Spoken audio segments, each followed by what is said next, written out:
김 부장, 옛날 회사에서처럼 커피 내리지 마세요. 그렇게 하면 저희 손님들 다 떨어져 나갑니다. 이 말을 듣는 순간 저는 모멸감에 얼굴이 화끈거렸습니다. 30년간 대기업에서 근무한 전직 부장이 예전 부하 직원에게 이런 말을 듣다니. 그것도 동네 카페 알바생으로 일하면서 말입니다.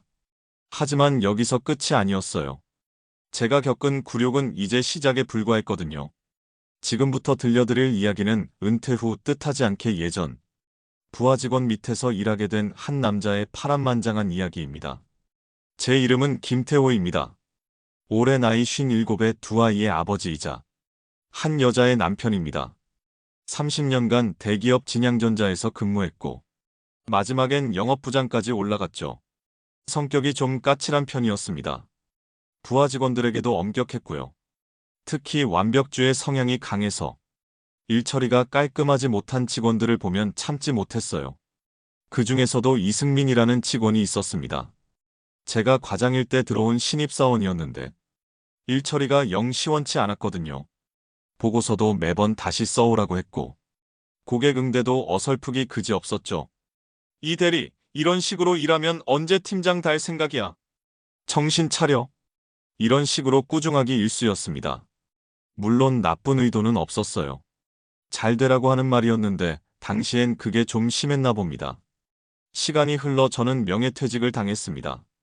30년 동안 몸담았던 회사를 떠나는 날 동료들이 작은 송별회를 열어줬어요. 그런데 막상 퇴직하고 나니 허전함이 몰려왔습니다. 처음 몇 개월은 괜찮았어요. 그동안 쌓인 피로를 풀고 여행도 다니고 취미생활도 해보려 했죠. 하지만 시간이 갈수록 무료함이 견딜 수 없을 정도였습니다.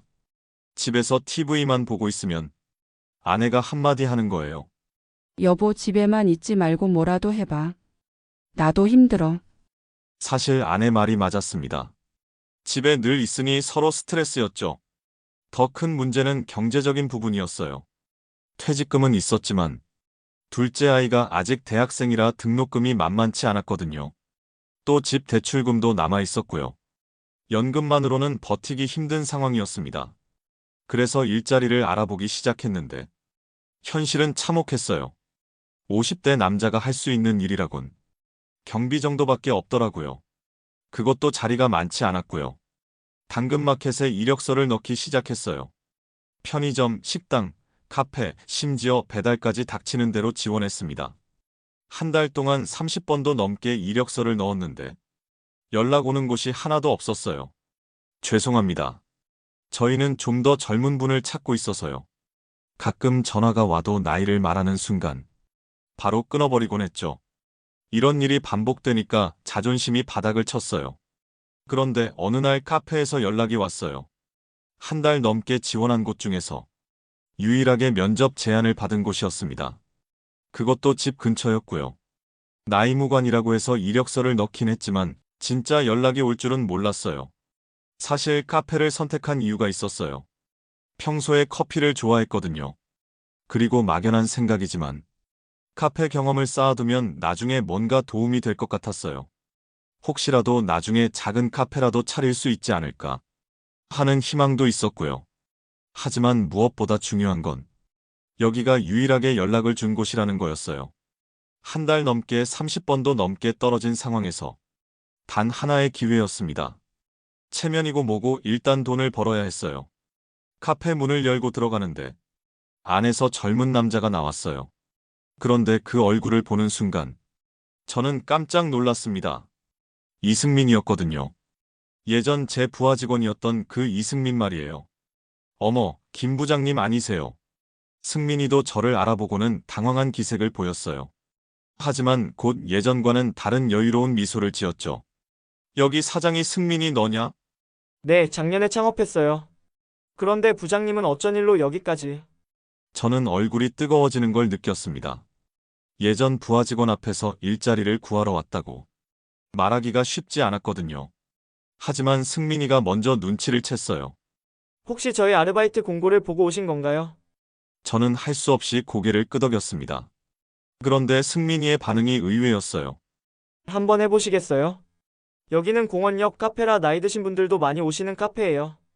그래서 나이 있으신 분도 괜찮겠다 생각하고 아르바이트 공고를 낸 거거든요. 부장님 정도면 오히려 고객 응대가 더 능숙하실 수도 있겠네요. 다행히 거절하지는 않았지만 뭔가 석연치 않은 느낌이 들었어요. 예전 같으면 절대 이런 여유를 부리지 못했을 승민이었는데 말이죠. 그런데 부장님 괜찮으시겠어요? 여기는 제가 사장이고 부장님이 직원이 되시는 거잖아요. 이런 상황은 예상하지 못했어서 약간 망설이는 마음이 들기도 했습니다. 하지만 이미 이런 상황까지 온 마당에 자존심만 부릴 수는 없었어요. 그런 건 신경 안 써. 일은 일이니까. 이렇게 해서 저는 예전 부하 직원이 운영하는 카페에서 아르바이트를 시작하게 됐습니다. 처음에는 단순한 업무를 맡겼어요. 테이블 정리하고 설거지하고 그런 일들 말이죠. 그런데 며칠 지나지 않아 승민이의 태도가 변하기 시작했습니다. 처음엔 조심스럽게 대하던 게 점점 건방져지는 거예요. 김 부장님, 오늘은 좀 일찍 오시네요. 어제는 10분이나 늦으셨는데 승민아, 버스가 늦어서 그랬어. 여기서는 사장님이라고 불러주세요. 다른 직원들도 있는데 그래야 기강이 서죠. 점점 노골적으로 예전과는 다른 모습을 보였습니다. 다른 알바생들 앞에서 저를 깎아내리는 일도 찾았고요. 부장님, 옛날 회사에서처럼 커피 내리지 마세요. 그렇게 하면 저희 손님들 다 떨어져 나갑니다. 젊은 알바생들이 보는 앞에서 이런 말을 들었을 때의 기분이란 이루 말할 수 없었어요. 얼굴이 화끈거렸지만 참을 수밖에 없었습니다. 한 번은 제가 주문을 잘못 받았다고 다른 직원들 앞에서 크게 야단을 치기도 했어요. 이것 봐요, 여러분. 아메리카노 주문을 라떼로 적어놨네요. 이런 실수는 신입도 안 해요. 주변에 있던 대학생 알바들이 민망해하며 고개를 돌리는 게 보였어요. 그 순간 정말 죽고 싶었습니다. 그날 밤 집에 돌아와서 아내에게 하루 있었던 일을 털어놓았어요. 여보, 나 오늘 정말 창피했어. 그만둘까봐. 아내가 한숨을 쉬며 말했어요. 여보, 마음은 이해해. 하지만 지금 상황에서 그만둘 수는 없잖아. 30번 넘게 떨어졌는데 여기라도 다녀야지. 맞는 말이었어요. 한 달 넘게 이력서를 넣어도 연락조차 오지 않던 상황에서 유일하게 받아준 곳이 여기였거든요. 그리고 준호 등록금도 내야 하고. 둘째 아들 준호가 내년에 대학교 3학년인데 등록금이 만만치 않았어요. 매일 밤 이불을 뒤집어 쓰고 고민했어요. 이 나이에 이런 굴욕을 감수하면서까지 일해야 하나. 하지만 다른 선택지가 없었어요. 여기서 그만두면 또 언제까지 구직 활동을 해야 할지 막막했거든요. 어떤 날은 아들이 전화를 걸어왔어요. 아버지, 아르바이트 어때요? 힘들지 않으세요? 괜찮다. 커피도 배우고 나름 괜찮아.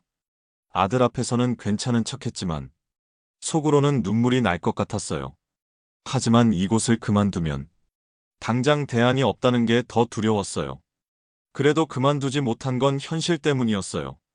50대에 새로운 일자리를 구한다는 게 얼마나 어려운 일인지 뼈저리게 느꼈거든요. 아내도 파트타임으로 일하고 있었지만 둘이 벌어야 겨우 생활비를 댈 수 있었고 무엇보다 여기가 한 달 넘게 구직 활동을 하면서 유일하게 연락을 준 곳이었어요. 자존심보다는 현실이 우선이었습니다. 하지만 더 견딜 수 없었던 건 승민이가 과거 이야기를 자꾸 꺼내는 거였어요. 부장님 기억나세요? 예전에 제가 보고서 때문에 야근하다가 실수했을 때 호되게 혼내셨잖아요. 그때 정말 힘들었거든요. 이런 식으로 은근히 복수하려는 의도가 보였어요. 저는 점점 지쳐갔습니다. 어떤 날은 집에 와서 아내에게 푸념을 했어요. 여보, 나 정말 못하겠어. 그 녀석이 날마다 괴롭히는데. 참아, 여보. 조금만 더 참자. 아내도 힘들어했지만 우리 형편상 다른 선택지가 없다는 걸 알고 있었어요. 한 달쯤 지났을까요? 정말 한계였습니다. 매일 굴욕을 당하면서 일하는 게 차라리 죽는 것만 못했어요. 써주는 곳만 있다면 공사장에서 인부로 일하는 게 더 속편할 것 같았어요. 하지만 공사장에 기술 없는 50대 후반 남자를 써주지도 않지만 저도 관절이 안 좋아 육체 노동을 할 처지는 아니었어요. 그날도 승민이한테 온갖 핀잔을 들으며 하루를 보내고 집에 돌아왔는데 아내가 전화를 받고 있었어요. 전화를 끄는 아내의 얼굴이 어두웠어요. 여보, 준호 담당 교수님이 전화했어. 등록금이 연체돼서 수강 신청이 막힌다고. 그 순간 정신이 번쩍 들었어요. 제가 괴로워하는 사이 아들 등록금 낼 돈이 모자란 거였어요. 여보, 미안해. 내가 정신을 못 차렸네. 그날 밤 아들에게 전화했어요. 준호야, 아빠가 좀 늦었지만 등록금 내일까지 보낼게. 아버지 괜찮으세요? 제가 휴학하고 일하면 돼요. 안 돼. 너는 공부만 해. 아빠가 해결할게. 전화를 끊고 나서 다짐했어요. 자존심 따위는 나중 문제고 일단 가족부터 챙기자고. 그래서 다음 날부터는 마음을 독하게 먹고 일했어요. 승민이가 뭐라고 하든 꾹 참고 버텼습니다.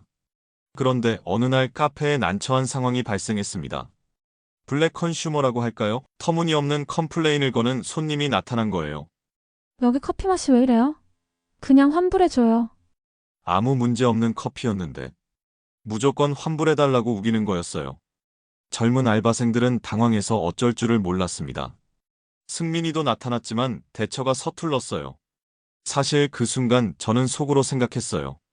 이참에 승민이가 곤란해지는 걸 그냥 두고 볼까 하고 말이에요. 그동안 저를 괴롭힌 것에 대한 복수 같은 기분이었거든요. 하지만 그때 제 머릿속에 아들 생각이 떠올랐어요. 대학생인 준호가 여기 온 적이 있었는데 아버지, 여기 알바생들 정말 친절하더라고 했던 말이 생각났죠.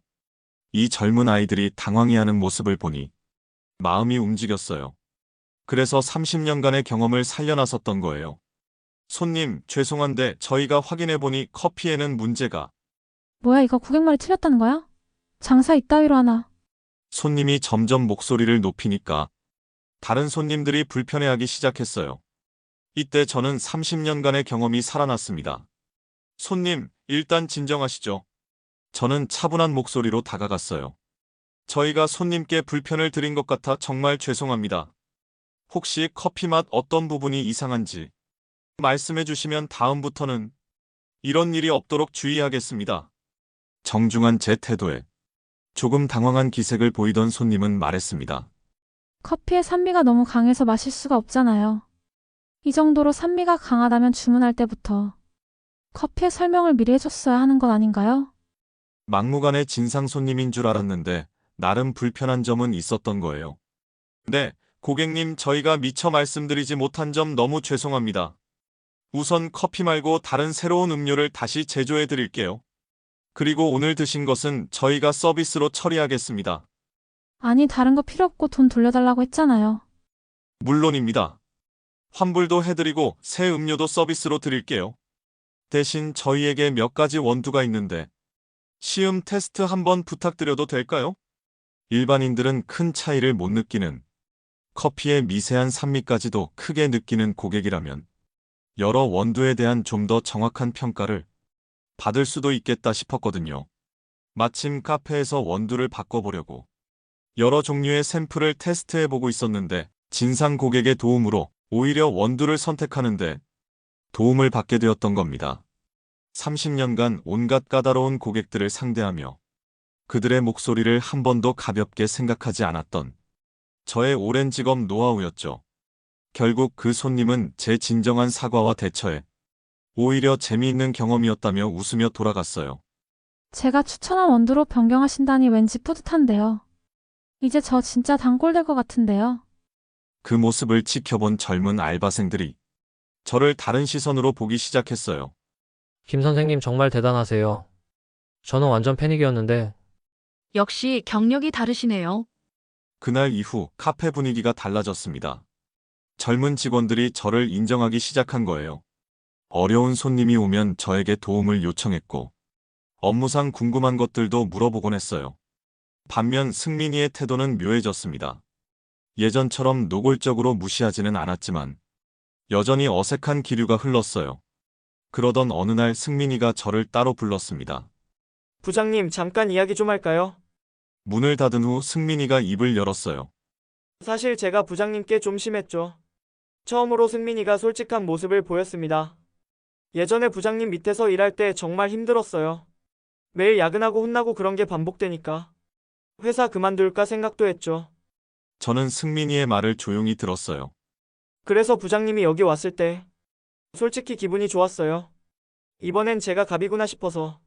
승민아, 하지만 요즘 보니까 제가 잘못 생각한 것 같아요. 부장님이 그때 저한테 엄격했던 건 정말 잘 되라고 하신 말씀이었는데 저는 그걸 몰랐어요. 승민이의 목소리에 진정성이 느껴졌어요. 오늘 그 손님 응대하시는 걸 보고 확실히 깨달았어요. 부장님의 30년 경력이 얼마나 대단한지 말이에요. 저도 할 말이 있었어요. 승민아, 나도 미안해. 그때 내가 너무 심했나 보다. 지금 생각해보니 나도 꼰대 같았던 것 같아.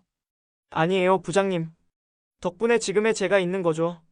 그때 혼나면서 일 배운 게 지금 창업하는데도 많은 도움이 됐어요. 그날 우리는 진솔한 대화를 나눴습니다. 과거의 오해도 풀고 서로에 대한 이해도 깊어졌어요. 부장님, 제안이 하나 있어요. 뭔데? 제가 카페 하나를 더 만들려고 하는데 제가 그쪽을 더 신경 써야 할 것 같아서 부장님이 여기 카페 매니저로 운영해 주시면 어떨까요? 급여도 지금보다 훨씬 올려드리고 출퇴근 시간도 더 유연하게 조정해 드릴 수 있어요. 승민이의 제안에 저는 고민이 됐어요. 하지만 나는 카페 운영에 대해서는 문외한인데 그런 건 제가 가르쳐 드릴게요. 대신 부장님의 경험과 노하우를 저희 카페에 접목해 주세요. 그러면 더 좋은 카페가 될 것 같아요. 결국 저는 승민이의 제안을 받아들였습니다. 매니저가 된 후 카페는 눈에 띄게 달라졌어요. 체계적인 직원 교육 시스템을 만들고 고객 응대 매뉴얼도 정비했죠. 무엇보다 젊은 직원들과의 소통을 통해 서로 배워가는 문화를 만들었어요. 김 매니저님, 이 방식 정말 좋네요. 손님들 만족도가 확실히 올라간 것 같아요. 젊은 직원들이 저를 인정해주니까 보람도 느꼈고 자신감도 생겼어요. 무엇보다 승민이와의 관계가 예전보다 훨씬 좋아졌습니다. 부장님 아니 매니저님 덕분에 매출도 늘고 직원들도 일하는 재미를 느끼고 있어요. 정말 감사해요. 어느 날 승민이가 진심 어린 고마움을 표했어요. 나도 고맙다. 새로운 걸 배우게 돼서 말이야. 이 경험을 통해 저는 많은 걸 깨달았습니다. 나이나 경력이 중요한 게 아니라 서로 인정하고 존중하는 마음이 더 중요하다는 것을요. 또한 어떤 상황에서든 겸손한 마음으로 배우려는 자세가 필요하다는 것도 알게 됐어요. 지금도 저는 그 카페에서 매니저로 일하고 있습니다. 승민이와는 동업자가 되어 새로운 매장도 준비하고 있어요. 30년간 쌓인 경험과 젊은 아이디어가 만나니까 시너지가 생각보다 훨씬 좋더라고요. 무엇보다 제 인생에서 가장 큰 변화는 마음가짐이에요. 예전에는 나이와 경력을 앞세워 권위적으로 행동했다면 지금은 상대방을 인정하고 함께 성장하려고 노력해요. 가끔 예전 회사 동료들이 카페에 놀러와요. 처음엔 의외라는 반응을 보이지만 제 달라진 모습을 보고는 부러워하기도 해요. 태호야, 너 정말 행복해 보인다. 나도 뭔가 새로운 일 해볼까 봐. 은퇴는 끝이 아니라 새로운 시작이라는 걸 깨달았어요. 물론 처음엔 힘들고 자존심도 상했지만 결과적으로는 더 큰 행복을 찾게 됐죠. 오늘 이야기가 여러분에게도 작은 용기가 되었으면 좋겠습니다. 어떤 상황에서든 포기하지 않고 새로운 가능성을 찾아보세요. 분명 뜻밖의 기회가 기다리고 있을 거예요. 이야기를 들어주신 여러분께 감사드립니다. 공감하셨다면 좋아요와 구독 부탁드려요. 여러분의 소중한 사연도 언제든 댓글로 들려주시면 감사하겠습니다. 오늘도 좋은 하루 되세요.